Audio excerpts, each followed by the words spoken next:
네, 안녕하세요. 캐부자입니다. 시청하시기 전에 구독하기, 좋아요, 알람 설정 부탁드립니다. 네, 멤버십도 부탁드려요. 네, 그리고 뱅커브 캐나다에서 이번에 수요일 날 기준금리를 올릴지 내릴지 회를 발표를 하는데요. 아무래도 이번에도 홀드, 인플레이션은 지금 컨티뉴스 슬로우, 그러니까 점점 지금 좋아지고 있죠. 좀 떨어지고 있는 부분도 있고 요즘 유가가 다시 또 살짝 오르긴 했습니다만 뭐 들어보니까 뭐 70만 배럴 이제 감산한다고 했는데 거기에 비해서는 파급력이 좀 약해서 원래 다른 보도 자료에서는 100불 넘을 것 같다는 얘기가 많이 나왔었는데 실제로 이제 80불 언저리에 지금 왔다 갔다 하고 있거든요. 그래서 옛날보다는 지금 파급 효과가 약하다. 그러니까 아마 이게 시간이 지나면 자연스럽게 좀 떨어질 것 같다라는 얘기도 지금 나오고 있습니다. 그래서 좀 이번에도 홀드로 가고 인플레이션은 좀 좋아지겠지만 하지만 이코노미는 여전히 핫하다. 지금 캐나다 같은 경우에도 실업률이 떨어지지 않고 있어요. 그러니까 5% 유지하고 있는데 여기서 좀 더 올라가야 된다고 얘기를 많이 했는데 사실은 좀 유지가 되고 있기 때문에 굉장히 나름대로 시장 경제는 굉장히 강하다라고 얘기할 수 있고요. 은행별로 얘기가 나왔는데요. BMO 같은 경우에는 경제는 여전히 성장하고 있고 하지만 인플레이션은 lower than expected다. 그러니까 홀드할 것 같다라고 얘기를 했고요. 다 비슷비슷한 의견이긴 합니다. CIBC 같은 경우에도 지금 경제는 성장하는 그런 통계가 나오고 있지만 이게 크게 걱정되지는 않는다. 그러니까 이게 막 엄청난 성장은 아니고 결국은 좀 경제는 어차피 좀 슬로우 다운 될 것 같다, 유지될 것 같다라고 얘기를 했고요. 결국엔 인플레이션이 as long as inflation continue to fall, 그러니까 인플레이션 점점 떨어지는 한 그러니까 BOC 같은 경우에는 아마 인터넷에 올릴 것 같지 않다라고 얘기를 했습니다. 고용 시장은 계속 좋기 때문에 아무래도 이게 계속 좀 문제가 되지 않을까 했는데 일단은 그 레이버 숄티지도 지금 여전히 지금 걱정이긴 하지만 어쨌든 레이버 마켓에서 저 웨이지가 올라가는 거는 그것도 이제 슬로우 다운 사인이 확실히 나왔다. 그래서 이것도 아마 대부분 멈추겠죠. 멈추고 그리고 인플레이션이 계속 고잉 다운 하면 아무래도 인터레스는 이제 올리지 않고 유지하지 않을까. 근데 뭐 다른 데도 얘기가 나왔지만 미국 경기도 지금 안 좋아진다고 지금 계속 얘기가 나오고 있고 레이오프가 시작된다고 얘기를 하고 있죠. 그러다 보니까 경기가 아무래도 좀 안 좋아지면 인터레스도 아마 생각보다는 빨리 조금씩 떨어지지 않을까 그런 예측도 많이 있습니다. 만약에 그렇게 되면 뭐 많은 분들이 예상하는 것처럼 이게 부동산 시장에 좋을지 아니면 경기에 밀려서 부동산 시장은 여전히 좀 다운할지 알 수가 없는 것 같아요. 저도 지금 뭐 주의 깊게 흥미롭게 지금 보고 있는 중이긴 합니다. 텍스 환급 시기가 오다 보니까 국세청을 사칭해서 링크 유혹을 많이 한다고 합니다. 저도 사실은 이런 거 오면은 소식 딱 보기 너무 뻔하잖아요. 그래서 그냥 바로바로 삭제를 하고 아니면 스팸 등록을 해왔었는데 요즘에 제가 느끼는 거는 그 스팸 사이트나 이런 것들이 점점 정교해지더라고요. 보니까 옛날에 이메일도 사실 옛날이랑 너무 우리가 알고 있는 그런 사이트랑 너무 다르게 왔었었는데 요즘에는 이메일도 정말 되게 정교하게 와요. 되게 그럴 말도 그럴싸하고 말들도 그렇고 이게 한 예시가 나왔었는데 이게 CR에서 나온 이메일인 거죠. 여기서 텍스 리펀 클릭. 근데 사실은 중요한 건 이제 이렇게 클릭해서 리펀 받을 수 있게 그렇게 절대 만들지는 않는데 그 여기 보시면 이 주소가 일단 그냥 다르지 않습니까? 그죠? 여기 보면은 at ip6 그 루팩 뭐 길게 가잖아요. 그죠? 이걸 주의 깊게 읽으면 당연히 이거 스팸이네라고 안 할 수 있는데 저도 최근에 한번 누르긴 눌렀어요. 근데 바로 그냥 그 자리에 삭제해 버려서 문제는 안 됐지만 보면은 이렇게 스팸하는 사이트나 그 문자들이 점점 정교해지고 있기 때문에 그리고 CRN은 사실 이렇게 이메일을 보내서 하지 않죠. 이메일은 보내서 꼭 사이트에 접속하라고 얘기하기 때문에 여러분도 이런 메일이나 문자 받으시면 절대 클릭하면 안 됩니다. 클릭하면 저도 보니까 그 우리가 이제 쓰고 있던 그런 쿠키라 그래야 되나요? 거기에 많은 정보들이 녹아 있는데 그런 정보를 수집한다 그러더라고요. 그래서 자기 비밀번호나 은행 사이트나 여러 가지가 또 해킹 당할 수 있으니까 주의하시기 바라고요. 그리고 트랜스링크에서는 지금 부동산 개발에 진출을 한다고 합니다. 네, 밴쿠버에 30층 규모의 주상 복합 건물을 추진하는데요. 밴쿠버 웨스트 브로드웨이하고 알버트 스트리트하고 만나는 곳에서 여기 완전 역세권인데 여기에 주상 복합 건물을 만든다고 합니다. 저도 늘 생각한 건데 여기 있잖아요. 이제 이거 사실 밴쿠버는 그 정도 땅이 부족한 나라는 아니니까 그렇긴 하지만 보면 뭐 일본이나 이런 나라들은 역이 있고 바로 역 위에다가 건물을 올려버리잖아요. 그래서 여기 살면 진짜 뭐 말 그대로 완전 역세권이고 거기 또 상가 건물도 있고 뭐 몰도 있다 보니까 이런 데 소음이 물론 좀 있고 복잡하긴 하겠지만 정말 젊을 때 아기들 아주 어릴 때 살기에는 참 좋겠다는 생각 많이 해봤는데 트랜스링크에서 아주 역세권의 30층짜리 건물에 진출한다고 합니다. 지금 밴쿠버시가 이런 임대 건물에 정말 가장 많은 정말 허가가 많이 났고 되고 있는 것 같아요.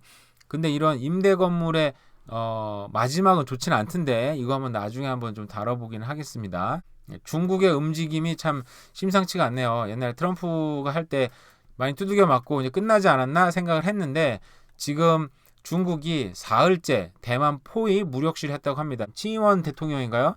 그 미국에 가서 여러 지금 정계 인물들 만나 보다 보니까 지금 굉장히 지금 중국에서 기분 나빠하고 있고 무력시를 하고 있는데 이런 무력시들이 점점 어떻게 보면 점점 구체화되고 거기서 어떤 트리거가 생기면 좀 전쟁이 날 확률이 굉장히 높아지고 있다. 근데 사실 중국 같은 경우에는 대만이 물론 이제 한 나라 이제 두 시스템이라 그래가지고 일국 양한 시스템인가요? 그렇게 해가지고 통치를 하고 있는데 중국을 왜 이렇게 먹으려고 그럴까 도대체. 요즘에 전쟁하는 거 사실은 뭐 인명피해도 많이 날 테고 뭐 분위기가 되게 안 좋지 않습니까? 그죠? 우크라이나 전쟁 통해서. 근데 중국 같은 경우는 지금 미국한테 요즘에 보니까 중국 위안화도 굉장히 파워가 세지고 여러 가지로 지금 전 세계에 걸쳐서 영향력을 아주 높이고 있는 중에 중국이 지금 제일 아쉬운 게 그 반도체라 그러더라고요. 반도체 정말 트럼프 때 AI 싸움에 한번 붙었었는데 그때도 나가 떨어진 게 결국 중국이 반도체를 만들 수가 없어서 이 반도체를 AI 컴퓨터를 만들려면 반도체를 미국을 사와야 되는데 그때 그 수출을 완전히 막아버렸잖아요. 그러니까 중국이 사실 자기네들 만들 수 있다고 선전을 많이 해놨는데 뚜껑 열어보니까 아주 기본적인 반도체를 만들 수가 없었던 거죠. 그래서 정말 제일 원하는 게 지금 대만에 있는 반도체 회사 있잖아요. 제가 이름 까먹었는데 그 삼성이랑 굉장히 치열하게 경쟁하고 있는 그런 반도체 회사를 먹기 위해서 대만을 꼭 먹어야 된다. 그런 얘기까지 나오더라고요. 그래서 점점 심각해지는구나. 대만에 그래서 본섬에 그 미사일 발사하는 시츄에이션도 실험했다고 합니다.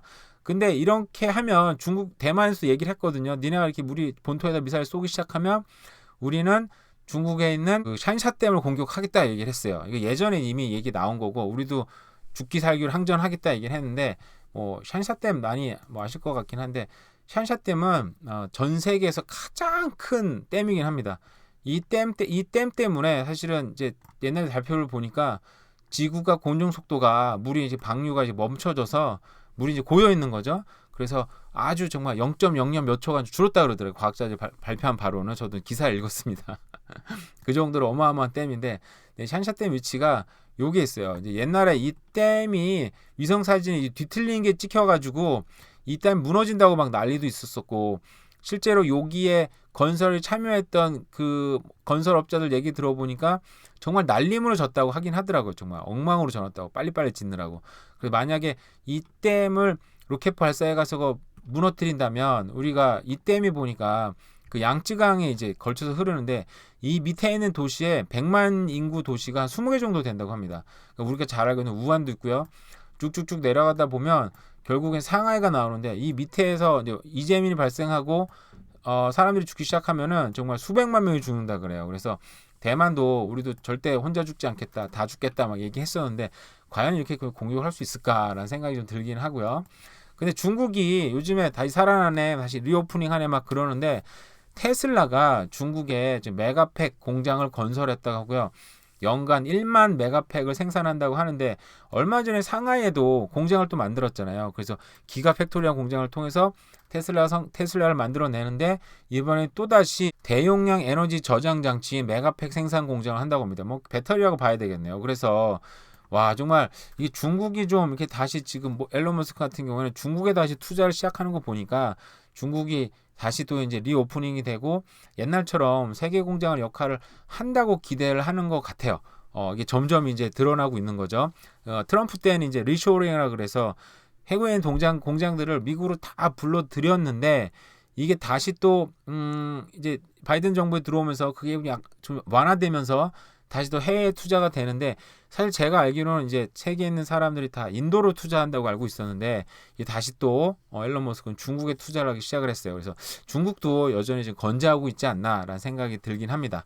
네, 오늘 휴일인 분도 많이 있는 것 같아요. 보니까 아이들은 쉬는데 저는 워낙 쉬는 날이긴 하지만 어쨌든 지금 연휴가 계속되고 있습니다. 오늘 남은 연휴도 잘 보내시고요. 네, 그럼 다음에 또 뵙겠습니다. 감사합니다. 안녕하세요, K부자입니다. 시청하시기 전에 구독하기, 좋아요, 알람 설정, 멤버십까지 부탁을 드리겠습니다. 네, 캐나다 기준금리 2회 연속 동결했습니다. 네, 제가 얼마 전에 방송을 하긴 했습니다. 많은 전문가들이 얘기를 했어요. 3월에 이어서 4월도 기준금리를 동결할 것 같다라고 얘기를 했고요. 일단 소비자 물가가 상승률이 5% 초반까지 떨어졌고요. 그리고 경기 부진 우려, 경기 침체 우려가 굉장히 커진 상황입니다. 그죠? 그리고 3월 소비자 물가 상승률 역시 최저 4%까지 둔화될 것 같다고 지금 예상을 하고 있기 때문에 여기서 이제 경기 침체를 눈앞에 두고 있는 상황에서 다시 한번 올렸다가는 정말 곡소리가 날 게 너무 뻔하기 때문에 올릴 수가 없었죠. 미국도 만약에 한 번 더 올릴 가능성이 있긴 한데 그것도 지금 굉장히 적어지고 있는 상황이라고 합니다. 네, 팬데믹보다 지금 더 어렵다고 얘기하는 사람들이 3명 중에 1명이니까 거의 33%네요. 그죠? 경제 불안이 높은 캐나다, 재정적으로 어려움을 겪고 있는 캐나디언이 팬데믹 때보다 더 많다. 팬데믹 때는 뭘 줬습니까? 뭐라 그러죠? 막 돈으로 굉장히 많이 뿌렸잖아요. 그래서 개인들도 많이 받고, 개인적으로 집사람도 그때 일을 하다가 스시집이었었는데 거기 문을 닫았어요. 그래서 그 정부에서 보는 보조금을 받았죠. 근데 스시에서 버는 돈이랑 보조금이랑 거의 차이가 없더라고요. 근데 일을 안 하고 돈을 받으니까 굉장히 좋았습니다, 사실은. 솔직하게 얘기하면은. 그래서 이게 더 좋은데, 근데 그때 정말 돈이 풀리면서 주식 막 엄청나게 오르고 집값도 막 미친 듯이 오르고, 어떻게 보면 정말 유동성이 막 넘쳐나는 때였잖아요. 그죠? 이제 지금 생각해 보면 그때가 정말 온 몸과 뜻과 목숨을 다하고 영혼까지 끌어모아 어떻게 보면 주식 시장에 막 올인을 했어야 되는데, 지나가 보면 그런 거죠. 그죠?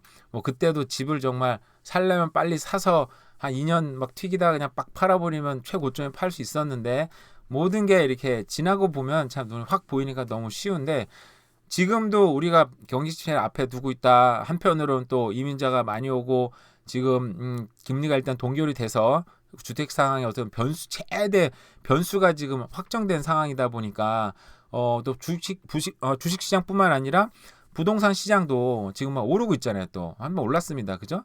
막 이런 상황들, 그러니까 이게 오를지 떨어질지 그런 거를 시장 가운데 있으면 사실 못 봐요.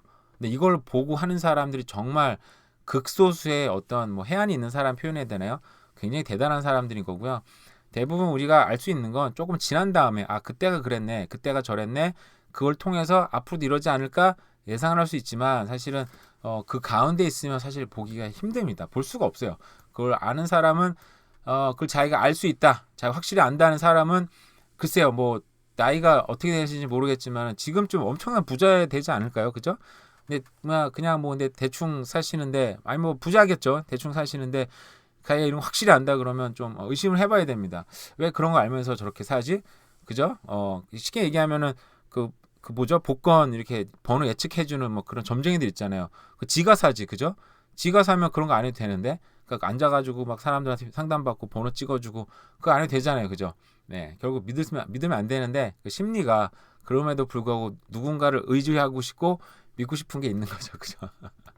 최근 몇 년 동안 캐나다인이 경제적 불안감이 크게 높아진 사실을 여전히 보여주고 있다. 네, 지금 뭐 맞아요. 지금 저도 그렇고 주변 사람들 봐도 취업 새롭게 되시는 분들 그나마 다행인 건데, 레이오프 되시는 분들도 있고, 그리고 저도 이렇게 뭐 늘 비즈니스는 하진 않지만 관심 있게 늘 지켜봐. 나는 앞으로 뭘 먹고 살 것인가. 나도 스시집이나 뭐 닭튀김집이나 결국 해야 되지 않을까? 근데 왜냐하면 저는 이제 간호사다 보니까 늘 많이 유닛에서 걸어요. 근데 실제로 많이 걷는 건 아닌데, 근데 제가 이제 다리가 좀 아파서 늘 내가 언제까지 일을 할 수 있을까라는 생각 많이 하거든요, 사실. 그래서 뭐 여러 가지 생각을 하고 있습니다만, 네, 보면은 비즈니스 매물도 많이 나오더라고요. 자, 국세청이 노조 파업 결의안 통과가 됐답니다. 그래서 이르면 14일, 내일 모레네요. 내일 모레에는 파업이 된다고 하는데, 근데 개인 소득은 4월 말까지 신청을 하는 건데 저도 아직 신청을 안 했거든요. 왜냐면 저는 늘 늦게 합니다. 왜냐면 4월 말 직전에 늘 해왔어요. 왜냐면은 늘 생활비가 늘 쪼들려 살다 보니까 텍스 리턴을 하면 그래도 어느 정도 리턴을 받는데, 그게 빨리 받아서 빨리 써버릴까 봐 늘 그 받아봤자 카드 값을 확 나가버리고 말더라고요. 그래서 너무 좀 아쉬워서 최대한 늦게 받는 게 지금까지 해왔던 건데, 그 14일 파업에 들어가면 더 늦게 해도 되지 않을까요? 그죠? 그럼 더 늦게 해서 늦게 받는 걸로 일단 그렇게 생각을 하고 있는데요. 근데 그게 싫으신 분들은, 그래서 제가 며칠 전에 이렇게 몰 같은 데 가면 HR 블럭에 사람들 줄 쭉 써가지고 텍스 리턴 하고 있더라고요, 보니까. 그래서 뭐 저렇게 줄 서서까지 하지 생각했더니 파업할까봐, 파업한다 그러니까 빨리 가서 하려고 막 가서 했나봐요. 그죠? 그럼 원하시는 분들은 아마 정말 오늘 하고 내일, 그죠? 빨리 해야 될 것 같아요. 14일 날 이르면 파업한다니까 아마 그 전까지 하면은 좋을 것 같습니다. 네, 미국은 2032년까지 차 배출가스를 56% 감축하고요. 그러려면 당연히 신차가 전기차가 돼야 되는데, 신차 판매 67%까지 끌어올리겠다고. 불과 10년입니다. 불과 10년, 9년이네요, 9년. 불과 9년 안에 신차 판매를 절반 이상 67%, 거의 70%까지 올리겠다고 목표를 잡았대요. 지금 사실은 미국 같은 경우에도 포드가 거의 망하기 직전까지 갔다가 전기차로 완전 변신을 시도해가지고, 그때 제가 기억나게 주식이 정말 3불 가까이 떨어졌었는데 지금 뭐 10몇 불 할 거예요. 그때 살까 말까 고민했었는데 결국 안 샀는데, 결국은 전기차로 변신을 했고 매출이 엄청나게 올랐죠. 요즘에 포드 보면 다 전기차다 보니까 이미지가 좀 바뀌는 것 같긴 해요. 옛날에 좀 구닥다리한 차 느낌이었었는데 이제는 완전 전기차만 나오니까 좀 굉장히 좀 세련됐다, 어떤 새로운 트렌드를 간다, 뭐 이런 식으로 좀 느낌이 좀 변하고 있는데, 배터리 성능이 올라가고, 그죠? 판매하는 전기차가 좀 늘어나고, 그리고 질소, 뭐 탄소 배출 이런 걸 줄이겠다고 모든 정부에서 지금 안간힘을 쓰고 있는데, 이게 물론 환경을 보호하는 것도 있지만 이 빨리 전기차를 전환을 시켜서 세계 어떤 자동차 경제에 1등을, 산업의 리더로서 지위를 지키겠다는 의지인 거죠. 그죠? 왜냐하면 대부분 개발도상국 차들은 전기차로 변환을 못 시킬 테니까. 그런 거 보면 현대 기아차가 나름대로 굉장히 선방을 하고 있다는 생각이 드는데, 한편으로 이런 기사를 봤을 때 저는 드는 생각이, 알보타는 어떻게 할 것인가 라는 생각이 듭니다. 불과 9년. 산업이 변하는데 사실상 쉽지 않은데 불과 9년 안에 저렇게까지 한다 그러면, 일단은 우리가 쓰는 석유도 소비가 둔화되긴 할 텐데, 문제는 소비 둔화가 보다도 사람들의 인식 전환이, 이제 전기가 대세야, 이제 이 가스 뭐 이런 거, 가스 엔진 이런 거 참 되게 구닥다리의 느낌이 벌써 받고 있는데, 이게 9년 뒤면은 좀 엄청나게 변할 거라는 생각이 듭니다. 그럴 거면은 이거 정말 이 중부지방, 캐나다 중부지방, 특히 알버타 지역을 어떻게 할까? 물론 기업들은 뭐 저보다 더 빠르게 변신할 거고 더 많은 계획을 세우겠지만, 실질적으로 알버타가 IT 업종으로 변한다고 했었고, 근데 그것도 이제 뭐 일부적으로 변하는 거지, 대규모 산업 갖고 있는 가스앤 오일 산업이 쉽게 변하지는 않잖아요. 그죠? 어떻게 변할 것인지 참 걱정되기도 하고, 그런 변화가 또 궁금하기도 합니다. 뭐 이런 거는 알버타로 이민 가시는 분들이라든지 알버타에 계시는 분들도 지금 잘 살고 있지만 이주를 한다든지, 아니면 여기서 난 어떤 걸 해야 되겠고 어떤 식으로 변화를 예측을 해야 되겠구나라고 생각하시면 좀 좋을 것 같아요. 트루밴쿠버 부동산 현안인데요. 지금 3월인데 이미 방송 여러 개 한 건데, 이거는 지도로 잘 표현해 주셔가지고 그냥 한번 이렇게 들어왔습니다. 보시면요, 지금 뭐 제가 얘기하고 싶은 건, 이제 메트로뱅 월간 변화율에서는 지금 단독주택보다 그죠? 월별 변화인데, 지금 타운홈이 굉장히 많이 변했죠. 근데 아파트 콘도 같은 경우 거의 변화율이 없어요. 왜냐하면 이제 이게 아직까지는 사람들이 콘도를 좀 덜 선호하는 것도 있고, 콘도 사는 사람들, 일반 사람들이 단독주택 가기에는 너무 비싸니까 타운홈이 인기가 굉장히 많죠, 지금. 그죠? 그러다 보니까 타운홈 같은 경우에는 가격도 좀 방어가 나름대로 잘 된 부분이 있어요. 보면은 이 단독주택은 그래도 많이 떨어졌는데 타운홈은 그래도 좀 덜 떨어졌던 거죠. 이 보시면은 한국 분들 많이 사시는 또 뭐 번합이나 코키틀라인데 보면은 뭐 타운홈은 여기는 마이너스 7%, 단독주택은 10% 떨어졌는데, 그죠? 근데 유일하게 보면 희한하게 코키틀람이, 타운홈이 단독주택보다 많이 떨어졌어요. 왜 그럴까요? 포트무디도 마찬가지네요. 다른 지역들은 대부분 다 뭐 똑같다든지, 밴쿠버 웨스트도 0.4% 떨어지긴 했네요. 근데 대체적으로 보면은 타운홈이 들떨어졌다고 얘기하려고 했는데 랭리도 15.9%, 단독주택은 11.9%. 네, 말로 취소를 해야 되겠습니다. 그냥 대체적으로 타운홈이 지금 요즘 트렌드 분위기가 좀 선호를 많이 하긴 하지만 그래도 어쨌든 더 떨어진 데도 많다. 가격 방어가 되는 데도 있지만 안 되는 데도 많다라고 말을 바꿔야 되겠습니다. 보면 랭리와 메이플리츠가 이제 어떻게 보면 같은 선상이 있는데 보시면은 랭리가 메이플리츠보다 단독주택도 훨씬 많이 비싸네요. 그죠? 거의 뭐 4억 가까이 비싸고요. 타운홈 같은 경우도 거의 1억 가까이 비싸고요. 10만 불 가까이 비쌉니다. 아파트 같은 경우도 5만 불. 와, 굉장히 차이 많이 나네요. 그죠? 랭리랑 썰이랑 비교를 해보면 평균 가격은 단독주택이 이게 뭐죠? 한 6만 불 가까이 비싸고요. 썰이가 타운홈 같은 경우도 한 6만 불 비싸고 콘도 같은 경우는 랭리가 좀 더 비싸네요. 랭리에 좀 더 좋은 집들이 지금 많이 들어오다 보니까 평균 가격 그나마 많이 끌어올린 게 아닌가 싶은 생각이 드는데 입지적으로 봤을 때는 당연히 입지 기준은 다운타운입니다. 다운타운 기준으로 해서 다운타운 쉽게 얘기하면 그런 거죠. 다운타운과 얼마나 머냐에 따라서 입지가 쭉 결정이 되는 건데 물론 그 사이에 거기 내 주에는 스카이트레인 옆에 있다. 여기 있어서 되게 편하다. 그런 교통이 굉장히 좋다. 입지 변화가 있을 수 있고 그리고 학군, 그죠? 그리고 잡이 근처에 있냐. 잡 클러스터는 뭐 캐나다에 이렇게 많지는 않은데 어쨌든 밴쿠버가 주요 기준이 된다고 보면은 아무래도 서리 전체 너무 큰 지역이라 뭐 쉽게 얘기할 수는 없지만 쉽게 말해서 놀스 서리 같은 경우는 위치가 입지가 나쁘진 않은데 워낙 악명 높은 지역들이 많다 보니까 아직까지도 그냥 눌려있는 상황이 아닌가라는 개인적인 생각은 듭니다. 네, 지금 제가 주식이나 여러 가지 좀 보면서 요즘 많이 보고 있는 게 이런 그래프들이거든요. ISM이라 그래서 Manufacturing Purchasing Manager들이 설문조사를 합니다. 설문조사를 해가지고 앞으로 경기가 어떻게 될 것 같아? 그러면 이 사람들 실제적으로 한 400개 주요 기업들 매니저들, 아주 탑 매니저들이죠.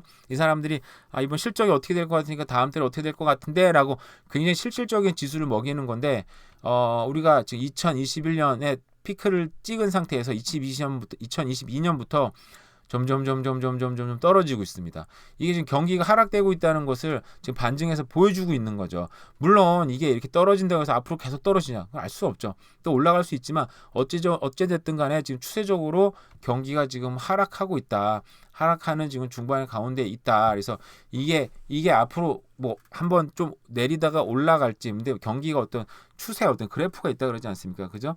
이게 지금 뭐 팍 올라갈 수는 없고 지금 바닥이라는 그 확실히 나와야 되는데 실업률이 지금 나쁘지 않다 보니까 이 바닥은 아니라는 거죠. 바닥이 되려면 실업률도 지금 막 상승해야 되고 실업자들이 더 많아지고 여러 가지 징조들이 나왔을 때 이쯤 되면 바닥이 됐다라고 하는데 그래서 이제 여러 사람들이 얘기하기를 앞으로도 경기 하락 추세는 좀 더 지속이 될 수 있다라고 얘기를 하는 거고요.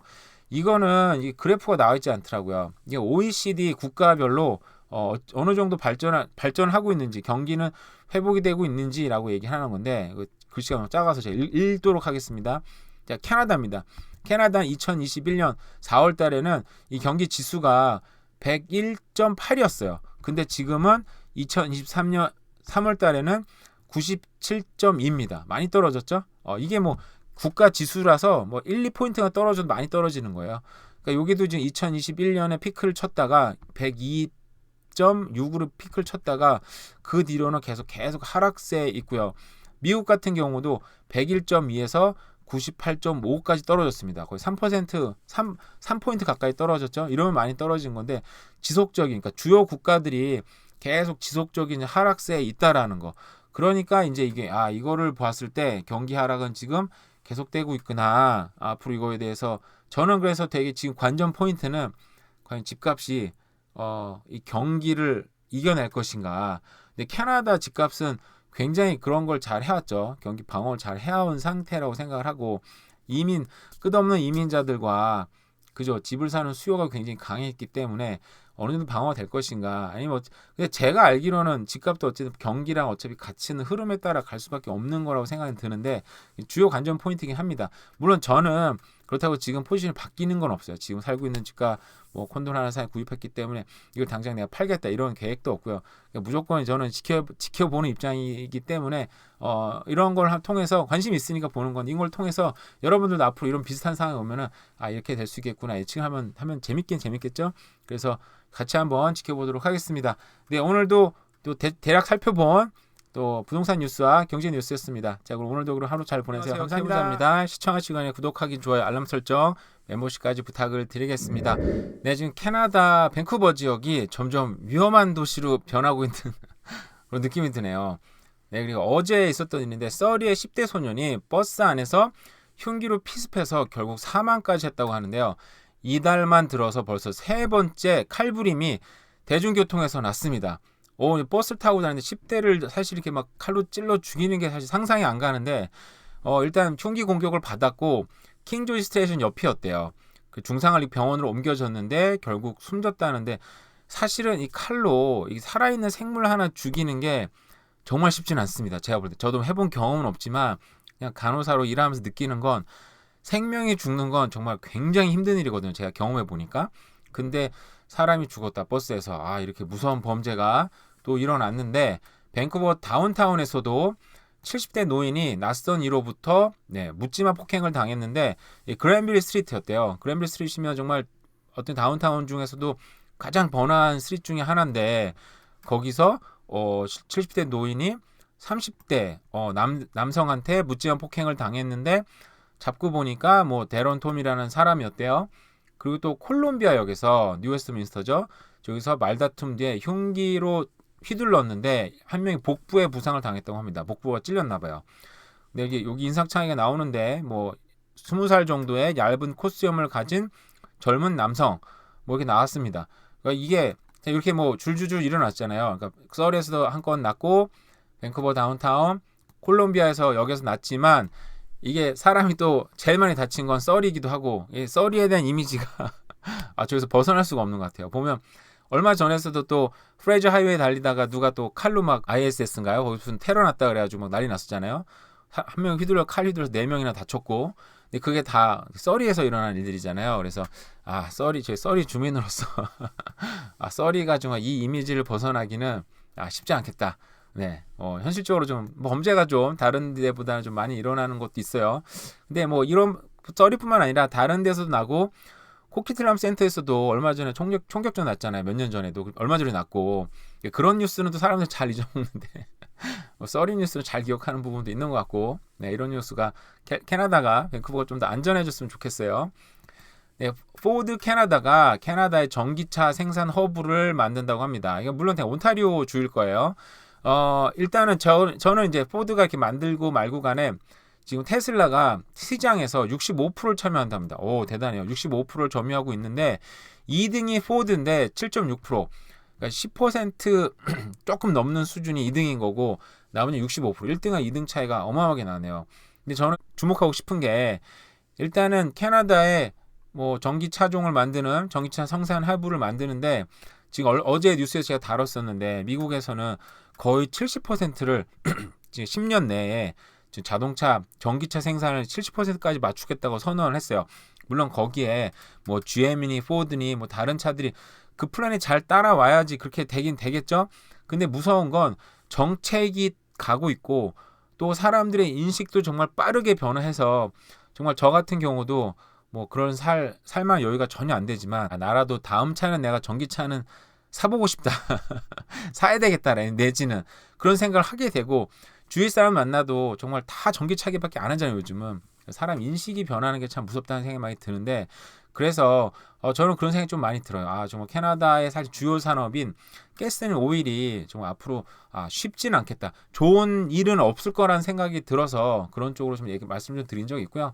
그리고 미국의 도매 물가가 예상 밖으로 0.5%가 뚝 떨어져서 연준이 피봇까지 빨라질까라는 예상을 하는데 연준이 피봇이라는 건 이제 금리를 인하하는 건데 만약에 연준이 금리를 인하하게 되면 사실은 이제 그때는 경제가 정말 안 좋아지는 거죠. 그래서 이게 꼭 좋은 건 아닌데 이 주식시장에서는 어쨌든 피봇이 일어나면 또 돈이 풀리기 시작하니까 뭐 이런 자산 가격이 오를 거야라고 얘기를 많이 하니까 거꾸로 움직이는 게 있잖아요. 옛날에는 경제 지표가 그래서 안 좋게 나오면 주식도 같이 떨어졌는데 이제는 안 좋게 나오면 연준이 피봇 하겠네 올라가고 경제 지표가 좋게 나오면 연준이 또 금리 안 내리겠네 해서 떨어지고 이게 지금 거꾸로 가는 현상인데 나중에 이게 좀 금리가 이제 계속 지속이 되는 상태에서 경기가 이제 하락하기 시작하면 사실 모든 자산 가격은 사실 경제를 뚫고 올라가긴 쉽지 않거든요. 그래서 아마 이 동조화된 현상도 곧 일어나지 않을까라는 생각을 하고 있습니다. 어쨌든 물가가 떨어져서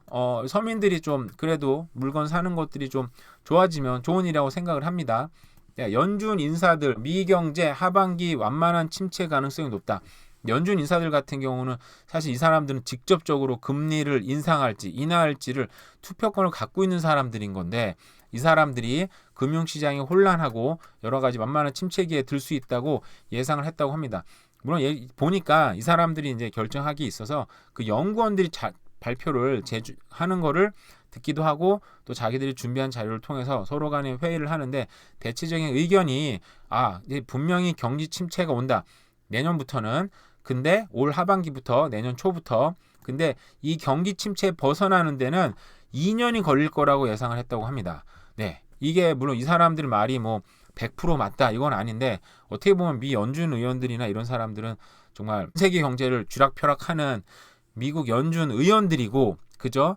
이분들은 정말 투표해서 금리를 오르락 내리락 할 수 있는 권한도 갖고 있는 사람들이면 뭐 쉽게 얘기하면 우리 동네 전문가나 웬만한 유튜브 전문가나 이런 사람들보다는 훨씬 더 똑똑하기도 하고 권한이 정말 많은 사람들이잖아요. 그래서 이 사람들이 아마 이런 얘기를 하는 거는 우리가 정말 귀담아 들을 필요는 있다라는 생각은 들어요.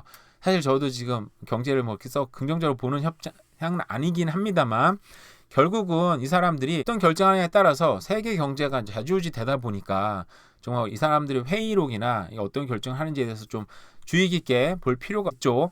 그래서 여기에 따라서 뭐 자산 시장도 주식 시장이든 코인 시장이든 부동산 시장이든 여러 가지 이제 어떤 등락이 오르락 내리락이 결정이 될 거라고 생각이 듭니다. 근데 이번에 기밀 문서가 노출이 돼서 폴란드 총리가 한국 포탄을 우크라이나에 지원하는 걸 논의됐다. 이게 뭐 얘기가 막 나오고 그랬었는데 이게 이제 사실이 정말 돼버렸죠. 왜냐면 기밀이 지금 노출됐대요. 그래서 이게 국방부에 노출이 됐는데 그 국방부는 20대 요원인데 그 뭐 무슨 방장도 하고 있고 막 그렇다 그러더라고요. 얘기 들어보니 게임 방장도 하고 있고. 그러니까 비밀 요원이니까 그렇게 생활했던 것 같기도 하고. 근데 저는 이제 이거 뉴스를 한번 쭉 보니까 당연히 한국 입장에서는 지금 미국에서 계속 우리 어떻게 보면 최고 우방국인데 우크라이나 전쟁할 때 같이 돕자. 당연히 지금 세계가 지금 양분화되고 있잖아요. 지금 러시아를 중심으로 중국을 중심으로 또 그쪽 팀 그리고 미국을 중심한 또 우리 한국의 우방국 팀 나눠서 전 세계 어떻게 보면 제2의 냉전이라고 표현할 만큼 세계가 나눠서 싸우고 있는데 당연히 한국도 저기서 내가 우방국이라는 표현을 해야 되잖아요. 그죠? 그래서 당연히 그런 포탄을 제공하겠다 얘기를 한 것 같아요. 그러면서 여기 얘기 나온 거를 한국은 러시아와 중국의 반응을 두려워한다 라고 얘기했습니다. 물론 당연히 한국도 미국을 도와주긴 하지만 경제적으로 중국에 굉장히 많은 어떤 영향력을 서로 간에 끼치고 있는데 많이 영향을 받고 있는 거죠. 그러다 보니까 웬만하면 또 눈치 좀 보면서 조용하게 도와주고 싶었죠. 그죠? 그래서 여기 보면 중간에 우리나라 정부가 미국 정부의 압력에 굴복했다. 근데 이거는 정부에 굴복했다 안 했다 이거 누가 하건 간에 이 정부가 좌든 우든 간에 이런 상황에서는 전 세계가 양분화되고 서로 간에 줄을 세우고 있는데 거기 가운데 서서 줄을 안 서고 나는 중립외교 하겠다. 그게 가능하면 그렇게 할 수는 있겠죠. 근데 그게 가능한 상황은 아니라고 봅니다. 전 세계가 나눠지고 있는데 안 한다? 그래서 저는 사실 개인적으로는 물론 이게 외교 전문가도 아니고 그냥 저는 이제 역사에 관심이 많아서 이런 거 많이 보다 보니까 기밀 유출이 이게 정말 기밀 유출인 건가 생각은 들어요. 제가 볼 때는 미국에서 약간 의도적으로 이게 유출한 게 아닌가라는 생각이 드는 게 지금 미국하고 적대적으로 싸우는 나라가 러시아랑 중국은 막 하나 되고 거기에 브라질 붙었고 거기에 뭐 사우디아라비아 붙고 막 붙고 있어요. 근데 반면에 미국은 굉장히 좀 조용한 편이죠. 그때 우리 편은 이런 나라들이 우리랑 돕고 있지. 우리랑 하나 돼서 일하고 있지. 한 나라들이 뭐 이스라엘, 튀르키예, 여기 터키가 바뀌었는데 제가 아프리카로 했다가 좀 무식한 거 티가 났습니다. 예, 우리나라 등 뭐 여러 나라들이 미국 그 북대서양 쪽 옛날에 그런 나라들이 쭉 언급이 되면서 거기에 대한 자세한 평가 자료까지 담겼대요. 그러니까 미국은 이 자료를 슬쩍 유출하면서 뭘 노린 겁니까? 야, 니네 뭐 중국이랑 러시아랑 붙어가지고 뭐 브라질도 붙고 사우디도 붙고 막 붙었네. 힘 좀 받나 보지 요즘에. 물론 그렇다고 해서 미국 힘이 약해진 건 아닌데, 그런데 우리한테 지금 우리 동맹국은 이런 나라들이야. 이런 나라들이 지금 우리나라 같이 동맹하면서 싸우고 있지라고 보여주는 게 아니었나라는 생각 개인적으로 하고 있어요. 왜냐면 이거 갖고 막 이팀에 우리 편 이 편이야 이야기보다는 그냥 은근슬쩍 종이 한 장 쓱 유출시키면 그냥 사람들이 보고 미국이랑 여전히 많은 나라들이 함께 몰래 일을 하면서 우리랑 대적하고 있구나, 함부로 날뛰면 안 되겠구나라는 생각을 할 수도 있지 않을까라는 생각을 해서 아마 좀 의도가 있는 유출이 아니었나라는 생각을 하고 있습니다. 네, 캐나다의 농부들 은퇴를 한다고 해요. 인력난이 심각하고 10년 안에 농업 인력이 40%가 은퇴할 수도 있다 이렇게 얘기 나왔습니다. 제가 보니까 캐나다 농부들이 인도 사람들이 많은데 인도 사람들 중에서도 그 피지 출신 사람들이 캐나다에 와서 큰 농장을 많이 경영하더라고요. 저도 뭐 인도 사람 잘 모릅니다만 제가 같이 일하는 사람들 인도 사람들 좀 있다 보니까 얘기 들어보니까 인도 사람 저 지나가면서 인도 사람 농장 저 보니까 여기 썰이 사니까 인도 사람들이 뭐 농부에 대한 그런 거 많이 붙이고 다녀서 썰에 인도 사람 농사를 많이 짓나 물어보니까 굉장히 많다 그러더라고요. 큰 농장을 많이 샀고 거기서 부를 이뤄내서 투자도 많이 했고 부자들이 많이 됐다 그러더라고요. 그래서 이게 농업이 캐나다는 참 많이 되고 있구나라는 생각이 들었는데, 근데 캐나다 농부가 지금 정부에서 대책이 없다고 합니다. 그래서 이 사람들은 신규로 뭐 대체한다든지 이런 농부들 없어지면 사실 캐나다는 땅이 넓어서 자급자족하고도 굉장히 수출할 수 있는 여건이 있는데 오히려 지금 굉장히 많은 식량을 수입하고 있다고 합니다. 그래서 저도 뭐 농사는 잘 모릅니다만 혹시 농사에 관심 있으시거나 소질 있으시거나 이런 분들 좀 관심이 있으면 어떨까라는 생각해서 한번 읽어봤습니다. 네, 오늘도 또 대략 살펴본 또 부동산 뉴스와 또 경제 뉴스였습니다. 오늘 하루 잘 보내세요. 감사합니다. 시청하시기 전에 구독하기, 좋아요, 알람 설정, 멤버십까지 부탁을 드리겠습니다. 네, 오늘 부동산 뉴스를 한번 보도록 하겠습니다.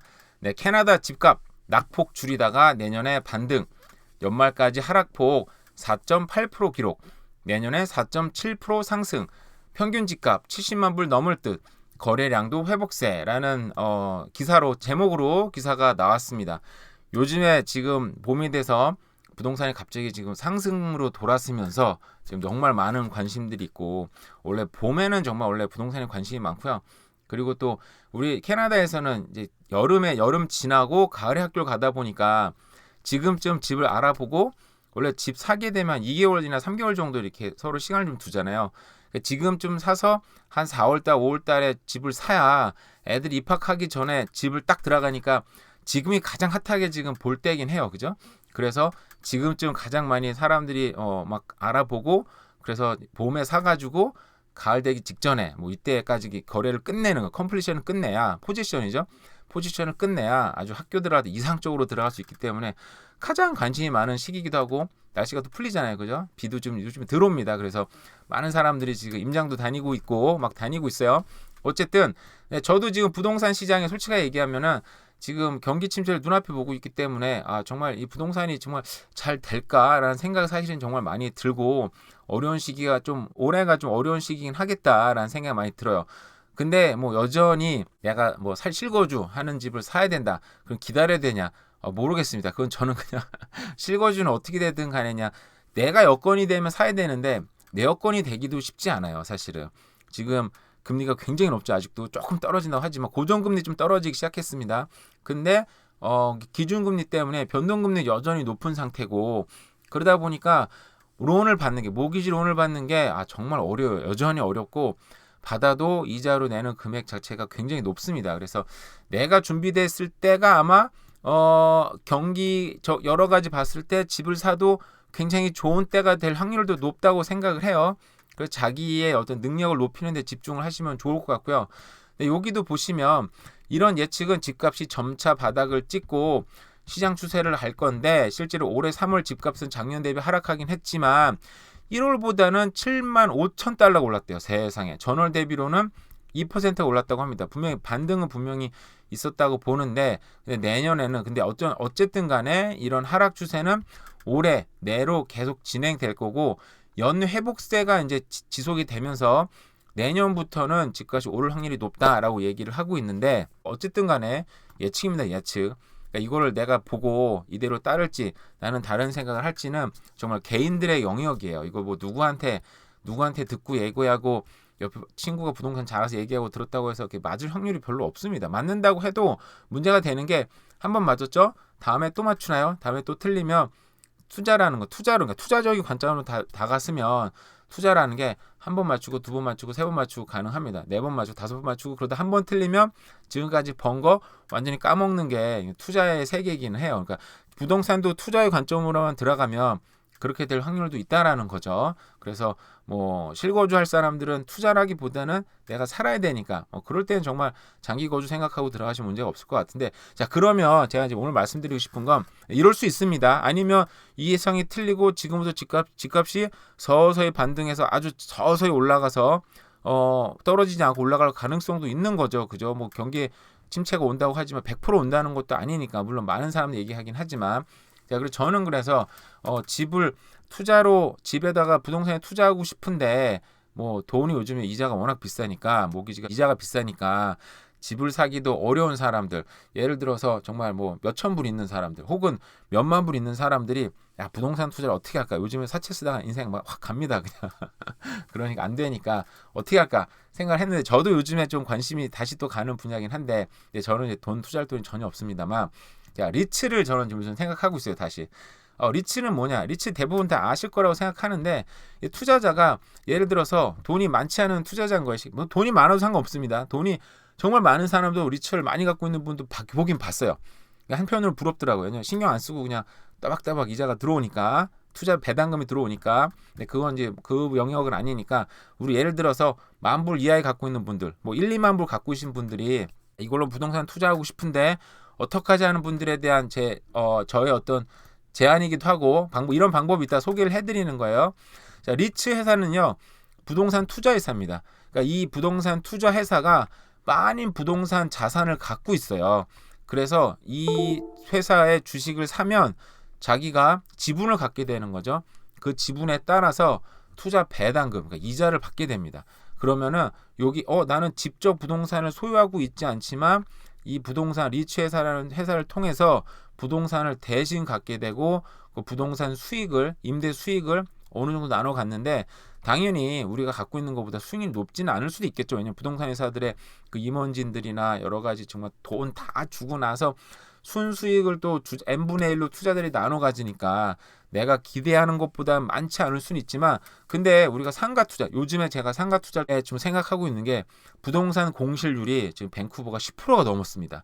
이게 어떻게 보면 역대급으로 지금 높아진 상태이기 때문에 부동산 그 시장도 이 서서히 지금 바닥의 나락으로 가고 있는 게 아닌가라는 생각은 들어요. 물론 경기 침체가 오면 앞으로 더 떨어질 수도 있겠지만, 뭐 바닥은 알 수가 없는 거니까 이제 바닥을이라는 가정하에, 바닥이 눈앞에 왔다는 가정을 생각을 해보면, 그래서 상업용 부동산도 굉장히 좋겠다는 생각이 많이 듭니다. 개인적으로는. 그래서 이런 리츠 투자가 있습니다. 근데 우리가 캐나다 사람들이니까 일단은 캐나다 리츠는 어떤 게 있나 한번 보도록 해볼게요. 자, 소개해 보도록 하겠습니다. 여기 이제 CARUN 이 사이트는 한번 제가 같이 좀 올려드릴게요. 캐나다 아파트먼트인데 배당 수익률이 뭐 3.8%, 뭐 나쁘지 않죠. 네, 제 옛날에 한번 말씀드린 건데 리오칸이라고 BC주뿐만 아니라 그리고 온타리오주도 꽤 많고요. 대부분 이제 알버타주에 많이 있는 그런 회사예요. 알버타는 제가 좀 부정적으로 보긴 합니다만 어쨌든 부동산 투자, 상업용 투자 회사들이에요. 그래서 일드가 5.1%. 나쁘지 않죠. 괜찮죠. 뭐 이 외에도 정말 많이 있는데 드림 인더스트리얼 해가지고 4.82%, 꽤 높죠. 뭐 이런 식으로 뭐 보로드워크는 주로 아파트먼트가 이제 많이 있고요. 또 여기 보시면 뭐 차트웰 부모님이 연로하신 분들은 들어보셨을 수 있는데 주로 이제 롱텀케어 운영하는 회사이기도 합니다. 캐나디언 회사예요. 여기에서 7.3%, 꽤 높죠. 그죠? 이런 식으로 앞으로 이 주식을 예를 들어서 뭐 5,000불, 10,000불어치 샀는데 이게 점점 하락한다고 해도 일단은 배당금이 꾸준히 나옵니다. 그러니까 배당금으로 재투자하고 재투자하고 그래서 부동산이 경기가 다시 상승으로 돌아서면 다시 거기서 수익률을 얻어서 그 수익률로 그때 이제 매도를 해서 팔아서 그걸 좀 불린 다음에 뭐 자기가 또 번 돈하고 해가지고 부동산 투자를 할 수 있는, 그러니까 부동산을 쉬는 동안에 부동산 투자를 하면서 기다릴 수 있는 거죠. 이런 걸 제가 뭐 요즘에 생각을 하고 있어요. 그래서 부동산이 너무 비싸고 부동산 전망이 어두우니까 현찰을 갖고 있을 수도 있죠. 어떻게 보면 그 최선의 방법일 수도 있고요. 근데 이게 그 사이에 부동산이 조금 오르면 어떡하지? 그럼 걱정이 또 되잖아요. 그죠? 나만 손해보는 것 같고 괜히 이 사람 저 사람 얘기 들어서 부동산 안 하고 가만히 있으면 나만 손해봤어? 그럼 너무 아쉬우니까 그 사이에 손해보지 않고 인플레이션 방어도 할 수 있는 이런 리츠 투자도 하나의 굉장히 좋은 방법일 수 있겠다라고 생각을 하고요. 근데 또 미국 투자도 괜찮습니다. 이런 캐나디언 투자뿐만 아니라 미국 투자에는요, 뭐 대표적으로 이거 좋다는 주식이 좋다는 게 아닙니다. 이제 리얼티 인컴 코퍼레이션이라 그래서 미국의 아주 대표적인 좀 부동산 리츠 회사이기도 해요. 리츠 인컴 그런 펀드 투자 회사이기도 하죠. 그래서 이게 디비든도 거의 5% 가까이 줍니다. 4.97%. 나쁘지 않죠. 미국 부동산도 지금 왔다리 갔다리 하고 있다 보니까 어떤 소강 상태에 5년짜리 볼까요? 5년짜리 보면 지금 어느 정도 횡보하고 있는 상태잖아요. 이때 뭐 사도 나쁘진 않겠다라는 생각이 듭니다. 이런 것도 있고요. 또 이거보다 좀 더 큰 ETF가 낫다라고 생각하시는 분들, 굉장히 유명한 뱅가드 리얼 에스테이트 인컴 펀드입니다. 이거 워낙 유명해서 방송에도 많이 나오는 그런 펀드이기도 하고요. 배당 수익률은 4.11%. 아까보다 좀 낮죠? 근데 넷 에셋 훨씬 큽니다. 62 빌리언이니까 아까보다 훨씬 더 큰 펀드이기도 하고요. 그리고 볼륨도 뭐 500만 주 왔다 갔다 합니다. 여기 나오죠? 500만 주 왔다 갔다 해요. 근데 이 다른 주들은 사실 이 정도 안 될 수도 있어요. 그래도 커서 이것도 300만 주인데, 근데 제가 아까 소개해드린 캐네디언 이런 리츠들 있잖아요. 이런 캐네디언 리츠 같은 경우는 문제가 뭐냐, 제가 이제 뭐 소액 투자라고 어느 정도 얘기를 했잖아요. 미국처럼 이렇게 큰 펀드, 대형 펀드들도 있는데 캐네디언 펀드들은 굉장히 작습니다, 사실은. 그러니까 문제가 뭐냐면 볼까요? 여기 제 대표적으로 이거 얘입니다, 얘. 자, PLZ, UN, 이거 이제 UN 자가 붙으면 이렇게 인컴을 이렇게 배당금을 주로 주는 펀드 보시면 가격도 일단 좀 낮죠. 4.24달러, 굉장히 싸기도 하고 일단 마켓 캡이 굉장히 적습니다. 근데 디비든 좋아요. 6.62% 줘요. 근데 이거는 이제 아까 얘기했던 상업용 부동산에 이제 많이 갖고 있는 그런 부동산 리츠인데, 문제는 볼륨이 54,802주가 왔다 갔다 합니다. 하루에 거래가 5만 주밖에 안 돼요. 그러니까 거래를 살려 그러면 내가 원하는 가격에 사기가 너무 힘들어요. 그러니까 살 때는 사실상 무조건 비싸게 사야 되고 팔 때는 무조건 싸게 팔아야 되는 거, 제가 생각하는 가격보다. 거기서 손해가 좀 발생할 수 있죠. 그러니까 이런 주들은 사실은 막 예를 들어서 몇억 원씩 갖고 있는 주식은 아니고요. 소액으로 뭐 500만 원, 뭐 1000만 원, 그 정도 거래를 하면 뭐 1000주, 뭐 10,000주 이하로 거래하니까 충분히 문제가 생겨도 거래에서 빠져나올 수 있습니다. 근데 그 사이 기다리는 동안에는 디비den드를 꾸준히 받으면서 재투자하면서 혹이라도 나중에 부동산 가격이 상승을 하면 따라갈 수 있는 거죠. 그죠? 이 부동산들도 아무래도 리츠도 부동산 시장 거의 비슷하게 따라갑니다. 그래서 피크를 쳤다가, 그죠? 아직도 또 떨어지고 있는 상황. 5년짜리 볼까요? 이것도 지금 약간 팬데믹 확 떨어졌다가 지금 회복하고 떨어지고 다시 올라오고 떨어지고 약간 왔다 갔다 하긴 하지만, 그러니까 이 부동산 나중에 상승 시장이 되고 여러 가지 마켓 시장이 좋아지면 같이 상승을 하겠죠. 그때 팔면 또 이익도 얻지만 중간에 배당금도 얻고 부동산 투자를 쉬지 않는 그런 장점이 있긴 있습니다.